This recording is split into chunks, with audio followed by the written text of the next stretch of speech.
Stop! There is a dating app that will literally show you if men have verified red flags or green flags. If you are on the T app, delete it. This is a searchable map of all of the driver's licenses that just got leaked because of the T app. I'm not sure you guys have heard of this yet, but there's this dating app that's currently sitting at number 5 on the App Store. However, this isn't a dating app in the sense that you're meant to find a relationship on it. It's used to vet potential male dates and make sure they don't have a suspicious background. Using a selfie and a photo ID, the T app verifies that you are a woman and grants you access to share, rate, and discuss present or past experiences you've had with men with other women anonymously. What could go wrong, right? A lot has gone wrong. A lot. So in this video, I want to explain the disastrous data leaks and horror stories from the T app, why it's failed to keep women safe, and how it's fueling the current gender war. The T app on the surface means well. If there are men with a criminal record or a negative record that hasn't been professionally documented, this app gives women the space to reveal the potential dangers that come with dating these men. And I don't doubt that many testimonials already shared about women finding out the dude they were dating is secretly a terrible, dangerous person are true. But the way T handles these stories and the user's data is really what makes this app so damaging. On their About page, you can see that, quote, T was born from a deeply personal mission to give women the tools they need to date safely in a world that often overlooks their protection. That deeply personal mission they're talking about? Well, it actually comes from the founder, Sean Cook. Yep, a dude made the app. Okay, that's interesting on its own. Let's hear what he has to say. Sean launched T after witnessing his mother's terrifying experience with online dating, not only being catfished, but unknowingly engaging with men who had criminal records. Using his tech background, working for companies like Salesforce and Shutterfly, Sean built the app.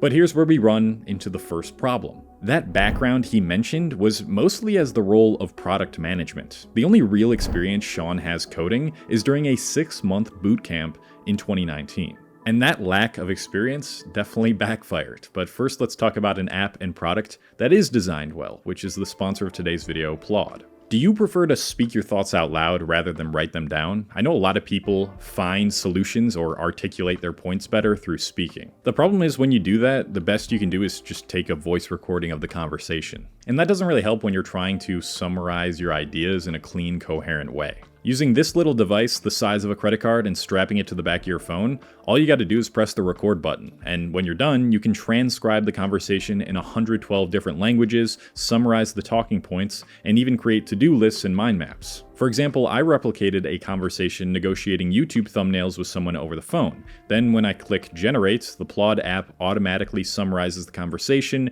creates a mind map of the overview and risks, and gives me suggestions about how to proceed. And unlike the T app, as you're gonna see, your data is actually safe and protected. All the data you transcribe is stored in encrypted cloud servers like Google Cloud and AWS. If you're someone who wants to transform your meetings, conversations, or even school lectures, you can check out the Plaud note by going to the first link in the description. Go check it out if you're interested. On the evening of July 24th, 2025, a user on the anonymous message board 4chan revealed that the T app uploads all its user verification submissions to a public Firebase storage bucket with the prefix attachments. If you're currently employed, I'll explain what that means in simpler terms. Basically, so long as you find the URL that stores all the pictures, you could gain access to it and scrape all the data specifically for that attachment prefix, with no encryption or authentication required. A lot of people are spitting this as a hack, but a hack actually requires someone to get through an encryption software. This was simply just a matter of finding a database and a URL. The original poster also wrote a Python script to download all the images in the database with ease, and other users began sharing images of the women on the app on the forums. Eventually, it reached the broader internet, and it was reported that roughly 72,000 images consisting of selfies and driver's licenses were leaked to the public. The irony here is that T states its one fundamental belief is that women should never have to compromise their safety while dating.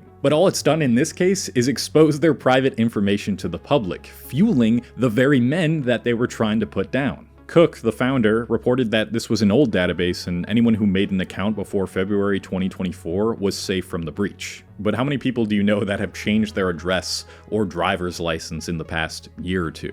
And just when you think they might have improved their security, Another data breach happened only a couple days ago. In this data breach, an independent security researcher now found it was possible for hackers to access messages between users discussing abortions, cheating partners, and phone numbers they sent to one another, as reported by 404 Media. Among the messages leaked, some of them include one user telling another they just discovered their husband on the app, another appears to show a woman contacting others about a man she's engaged to, and in some cases, women exchange their numbers in the DMs so they can talk off of the platform. It's here that the founders' initial promises become questionable. If you were truly concerned for all women's safety, would you really create an app without consulting a professional about the app's security first? I know a lot of people claim that this app was vibe coded, which is a slang term for an app that was mainly built with AI prompts, and if that's true, that would be especially fucked. But even if it isn't, how do you not place user data and security as the #1 priority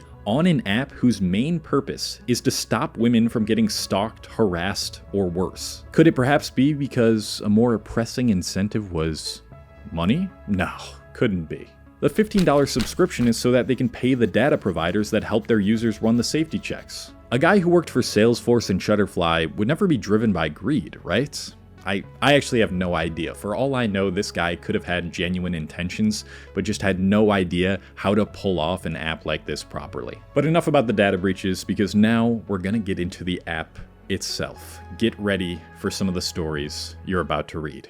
So I am not a woman. My wife is a woman, but I'm not gonna ask her to sign up for an app that's gonna leak her ID just so I can see what's on there. Luckily, there's quite a good chunk of screenshots shared online. And they really thought they did something by not allowing you to take screenshots in the app itself. Like, you can't just use another phone to take a photo of that phone's screen, but you know, whatever. From what I can tell, it seems like the home screen of the app is just an endless wall of photos of men. Then you can click into one of those photos and leave a rating in the form of a red flag or green flag. The person who uploaded the photo can also add in the guy's name, age, and location, and a short description, where they can either ask other women about the guy or share their own experience with him. Then, other users can rate the guy and leave comments on the post sharing their experiences too. This New York Post article sharing screenshots from the app shows just how insane some of these exposés can get. This man has genital herpes and is known for being slimy and in every girl's DMs. Have you dated my husband? Seriously, we are not in an open relationship. Someone went to the lengths of finding my email to tell me they went on a date with my husband and sent me this screenshot amongst 20 others. Abusive NYC influencer, serial cheater and pathological liar, always has 5+ girls on rotation. Many believe they are in exclusive relationships with him. Now, do you remember what I disclosed about the user sign-up process in the intro? Everybody is anonymous. That means there's no way to verify whether the person making the post has ever even met that guy, let alone if what they're saying about the guy is true. And I don't want to turn into the very people I'm criticizing in this video by saying, all these women are lying, all of them are trash and terrible people. Like, I have no doubt that a lot of the stories on this app, these scary stories, are true, especially when they've been confirmed by other comments. But I also have no doubt that thousands of women are using this app to demonize men who broke their hearts or who they had bad experiences with to make them look way worse than they actually are. I mean, let's read a bit deeper into these descriptions. A new NYC loser, desperate and disgusting, looking for clout. Narcissistic rich boy, not an eater, like hates to do it and is really bad at it. Has a super small and dirty Come on, man, what does that have to do with keeping women safe? I mean, okay, a couple things in there would keep a woman safe, but what do you, these are just personal shots at the guy. If you go to T's terms of service on their website, they explicitly state that T dating advice makes no warranty whatsoever, that any of this information is accurate, and does not pre-screen content uploaded by users or verify the statements of its users. So you can quite literally slander anybody's name with false information who you have a personal vendetta against, and nobody will be able to know who posted it. Do I smell defamation lawsuit? Because that's what a lot of these posts actually are. There's already been many stories of men finding themselves on T with women just roasting them and spreading rumors. Oh shit, man, they got me on the T app. Dean went back and forth since March. Things have been going well, blah, blah, blah. He just pretty secretive with his phone, but I fuck with him. I just want to know the T. I just one girl comment. He had to go to CVS, so he took my car and was gone for 3 days and came back with hickeys on his neck. What? Dude, they posted me again.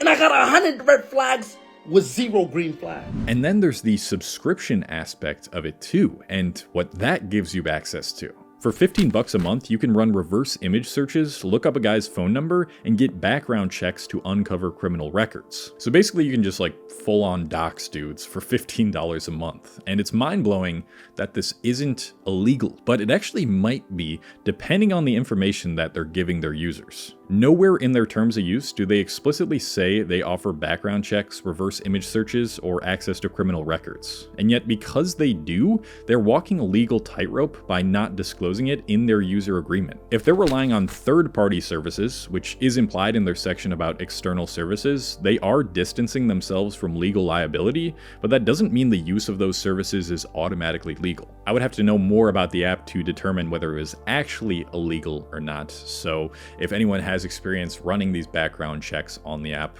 do leave a comment. And either way, it emphasizes the point that this app is walking a fine line between what is legal and what isn't. But that's not what I really want to focus on regarding what will come out of this app when it inevitably gets removed from the App Store. What I want to talk about now is how this app is doing way more harm than good when it comes to the dating crisis and current gender war. When dudes see other dudes getting outed to the public without proof or their consent, even men with good intentions who are kind, caring, and safe are now going to be even more terrified of approaching women. Because with every interaction that doesn't go perfectly, they become paranoid, thinking, what if I end up as the next T-app horror story? The most logical, safe route at that point is to just not date at all. And for the women, all this app is doing for many of them is acting as proof that men aren't shit and all men are trash and you can't trust anything they say. All because of a small percentage of men that are being exposed truthfully.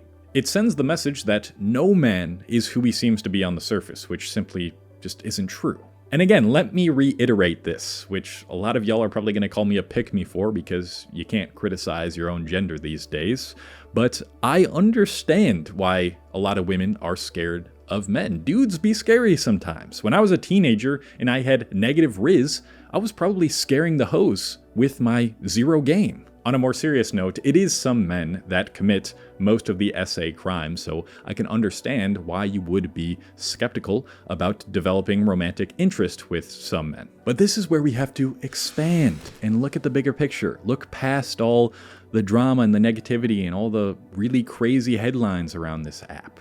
The vast majority of men are going to have no reason to show up on this app, and the vast majority of women are not going to be posting on this app. I'm sure a lot of women are lurking on the app just to get the tea because humans are attracted to drama, but it is probably only a very few select men getting exposed and only a few select women doing the exposing. And that doesn't make it right, but it proves that men should not be terrified of approaching most women, and women should not be terrified of developing romantic interests with most men. Now we've even got these male versions of the T-app spawning, which by the way keep getting taken down from the App Store, and there was even a sort of rating site created from the pictures of women leaked in the data breach. But it just goes to show how much chaos and controversy T has created amongst men and women instead of doing the thing it was actually designed to do. All because the digital era has removed the boundaries of privacy for things that are meant to stay private, like rejection, heartbreak, or the messy in-between stages of dating. Things that used to be confined to private conversations between friends are now turned into entertainment for strangers.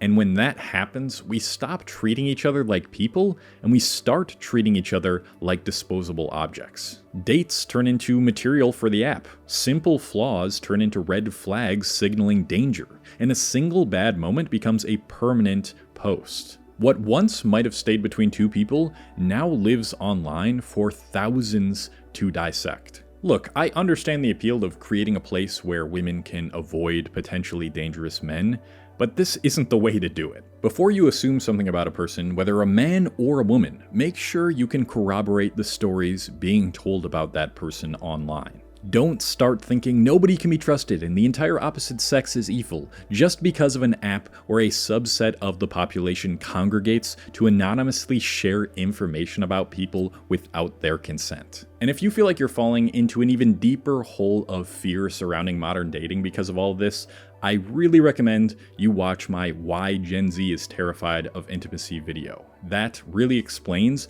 why the online spaces create this paranoia and rage, and how you can break away from that fear. Thank you for watching. Let me know your experiences with the T app in the comments. I would love to hear what it's actually like, and I'm going. Goodbye.